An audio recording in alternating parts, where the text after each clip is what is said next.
dowladda Mareykanka ayaa markii ugu horeysay si qayaxan u diiday qorshaha kaligii duulka uu ku hogaaminayo Xasan Sheekh Maxamuud Culusow madaxweynaha sharci darrada ku fadhiya Villa Soomaaliya oo doonaya inuu afduubto doorashadii dalka isla markaana ay u qabtaan guddi uu kaligii samaystay oo aysan jirin cid kula loolamaysa sidoo kale war-saxaafadeed ay soo saareen in ka badan 15 dowladood iyo ururo caalami ah ayaa loogu diray Villa Soomaaliya fariin siyaasadeed oo aad u culus iyadoo si toos ah loo sheegay in aan la dhowran doonin khilaaf ka hareeyay arrimaha doorashooyinka iyo isfaham waaga ka dhex taagan Villa Soomaaliya iyo mucaaradka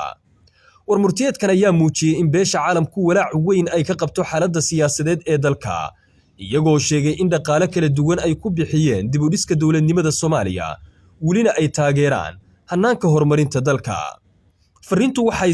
si adag u adkeynaysay muhiimadda wada tashiga iyo sidoo kale is-afgarad toos ah oo dhexmara dhinacyada siyaasadda isku haya beesha caalamka ayaana ku baaqay in dhammaan dhinacyada Soomaalidu ay u soo laabtaan miiska wada hadalka si loo gaaro heshiis loo dhan yahay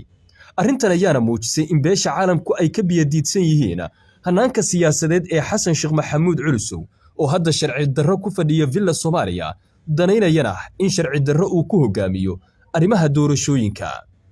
sidoo kale qoraalka ayaa waxa uu xambaarsan yahay digniin adag oo ku saabsan tallaabo kasta oo sii horin karta xiisadda siyaasadeed in looga jawaabi doono go'aano cawaaqib xumo dhaliya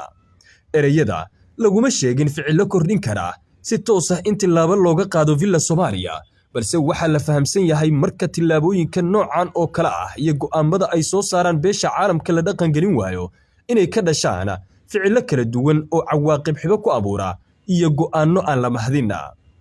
dhanka kale fariintan waxay cadaadis toos ah saaraysaa Villa Soomaaliya waxaana ka muuqata in haddii Xasan Sheekh Maxamuud uu ku adkaysto qorshihiisan gaarka aysan jiri doonin heshiisyo toos ah oo beesha caalamku ay la geli doonto qoraalka ayaana muujinaya in saaxiibada caalamiga ah ay hadda door bidayaan xal ku dhisan wada hadal iyo tanaasul siyaasadeed taas oo Xasan Sheekh Maxamuud Culusow uusan u jeedin waxa sidoo kale jira cabsi laga qabo in haddii la iska indha tiro baaqyadan ay si toos ah u saameyn karto xiriirka dowladda federaaliga ah iyo dalalka kala duwan ee taageera si gaaran ah dhinacyada dhaqaalaha amniga iyo sidoo kale horumarinta inkasta oo war-saxaafadeedku uusan soo bandhigin tillaabooyin ciqaabeed oo toos ah haddana fariimaha xambaarsan siyaasaddu waa kuwo adag marka laga hadlayo xaaladaha ismarin waaga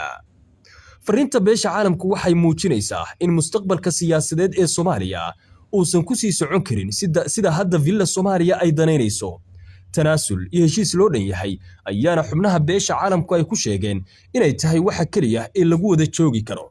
Mareykanku isagu waxa dheeraad u ah in si qayaxan uu uga hor yimid qorshaha Villa Soomaaliya isla markaana sheegay inaan la aqoonsan doonin doorasho hal dhinaca taas oo muuqata inay soo afjarayso qorshihii Xasan Sheekh Maxamuud oo rabay inuu kaligiis isku caanashubo isla markaana arrintan taageero uga helayay dhinaca Djibouti Xasan Sheekh Maxamuud Culusow oo sharci darro ku fadhiya Villa Soomaaliya ayaa wajahayay mowjado siyaasadeed oo ka soo wajahay dowlad goboleedyada Galmudug iyo Koonfur Galbeed